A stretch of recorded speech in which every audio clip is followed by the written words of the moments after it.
Fala pessoal, aqui é o Martinelli. Se você não curtiu, curta, compartilhe, leve essas histórias para muito mais gente. E agora eu vou fechar aquela história que eu comecei lá no vídeo 1. Se você não assistiu, assista o 1, o 2, o 3. E aqui eu vou concluir a minha história e vou trazer algumas lições do Ayrton Senna. Bom, Ayrton Senna estava muito mexido agora na equipe Williams, ano de 94. Tinha visto o acidente de Barrichello, que apesar de não ser muito grave, ele foi muito assustador. Ele viu no mesmo treino o piloto Ratzenberger, que era um piloto muito experiente, a 320 por hora, morrer na pista. E agora, Ayrton Senna, que já tinha feito o seu treino, já tinha se classificado em primeiro, já era o pole position daquela corrida de domingo. Lá em Imola, Ayrton Senna chorou pela perda de Ratzenberger. E agora Senna vai para a corrida dia 1º de maio de 1994. Preste muito bem atenção no que eu vou falar agora. A corrida é no domingo, Ayrton Senna acorda e, como seguindo um ritual, ele levanta e quando ele ganhou o Grande Prêmio do Brasil, ele fala que naqueles momentos decisivos, 6 voltas para completar, para ser campeão no Brasil, ele falou com Deus dentro do carro e ele disse que Deus falou com ele. Ele conhece a Deus no momento em que ele é tricampeão no circuito de Interlagos no Brasil. Ayrton Senna fez um povo que chorava pela economia, pela pobreza, se alegrar, e não era com o futebol. Muitas pessoas, assim como eu, acordavam de madrugada, de manhã, 6 horas da manhã, para assistir a Ayrton Senna levantar a bandeira do Brasil de dentro do carro ao final de uma corrida. Nesse domingo, 1º de maio de 94, Ayrton Senna se levanta e já como num ritual, desde que ele foi tricampeão, ele falava com Deus todas as manhãs e ele levanta, pega a sua Bíblia, lê, ora e ele passa pela sua mãe e ele fala: Deus falou comigo que vai me dar o meu maior presente hoje. E aí ele vai para a corrida. A mãe dele, com o coração muito apertado por conta das coisas que tinham acontecido, encheu o coração de alegria e falou: Deus vai dar a vitória para ele. E Ayrton Senna foi para aquela corrida. 58 voltas. E logo na largada, um acidente muito grave. Apesar de não ter machucado nenhum dos dois pilotos, o acidente provoca logo no início da corrida uma tensão ainda maior.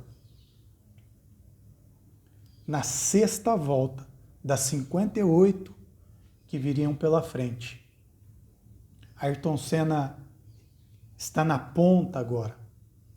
O seu grande adversário, o Alain Prost, já aposentado, assistia essa corrida. Colado na traseira de Ayrton Senna vinha o inexperiente e novato Schumacher, na sua Benetton, e também com muita sede de ganhar. E aí acontece que na 6ª volta, uma curva que nem era uma curva veloz, a curva Tamburelli, quem não se lembra dela, Ayrton Senna simplesmente passa direto e bate com o carro no muro de concreto. Algumas pessoas especialistas falam que vários problemas podem ter acontecido ali, que não foi uma falha humana, ou seja, não foi o Ayrton Senna quem falhou. Mas ali a barra de direção provavelmente deve ter se quebrado. E no momento que o carro choca ao lado direito no muro, um pedaço da suspensão entra pelo vidro do capacete e causa um trauma cerebral muito grave. Ao chegar no local do acidente, é possível a gente perceber, você pode buscar as imagens aí, Ayrton Senna ainda tem alguns reflexos e ele ainda se move pelo menos por 3 vezes dentro do carro. E as pessoas acreditam que ele está bem. E realmente, ele não teve um osso quebrado. Ele não teve um arranhão. Ele só teve uma perfuração, que foi fatal. Em 1º de maio de 1994, o tricampeão Ayrton Senna, com apenas 34 anos de idade, deixou a sua história no final.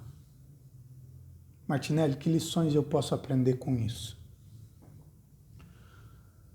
O sucesso ele é muito bom, mas nenhum sucesso é eterno. Todo sucesso segue limites e segue padrões. E eu te trouxe até aqui contando toda essa história para que você entenda que muitas vezes o final da sua história não depende de você. Ayrton Senna continuava sendo um ótimo piloto. Ele estava na melhor equipe da atualidade. Ele estava na sua melhor fase.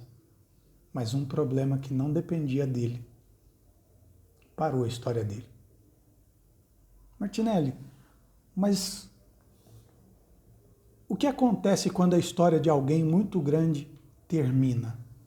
Começa a história de outra pessoa. Lembra que eu falei que logo atrás, na Benetton, vinha um novato e inexperiente Schumacher? Pois é. Esse cara agora vinha para quebrar todos os recordes já existentes.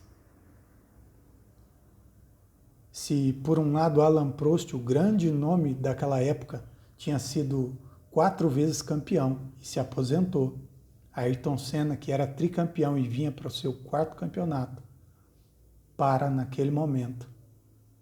Schumacher passa a ser o nome mais conhecido e por muitas vezes, se eu não me engano, por 6 vezes campeão do mundo, sendo o homem mais veloz do mundo.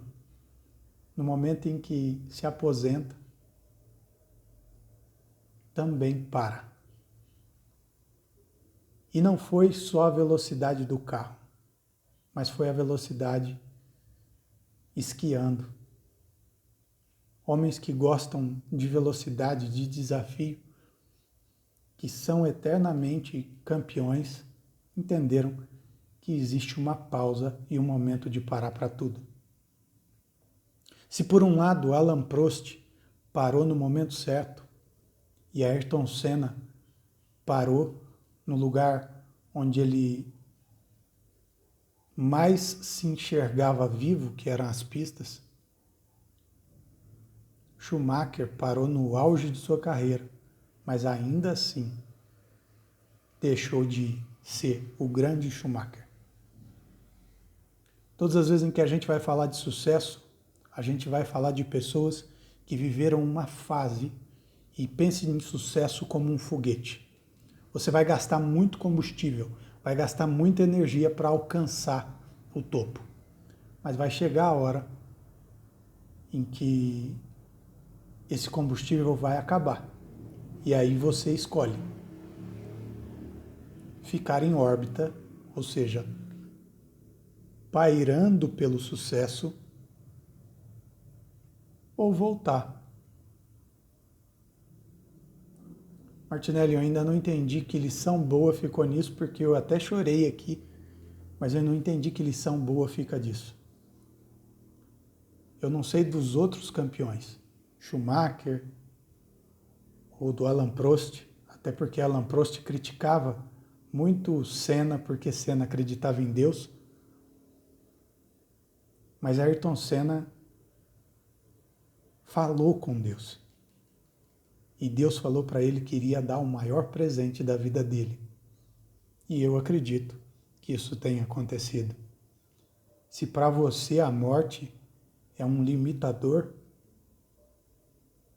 muita gente já entendeu que a morte é apenas a passagem, o bilhete de acesso para a viagem mais linda da tua vida. Um abraço para você aí e em breve nós vamos nos encontrar em outras histórias que realmente nos ensinam. Abraço!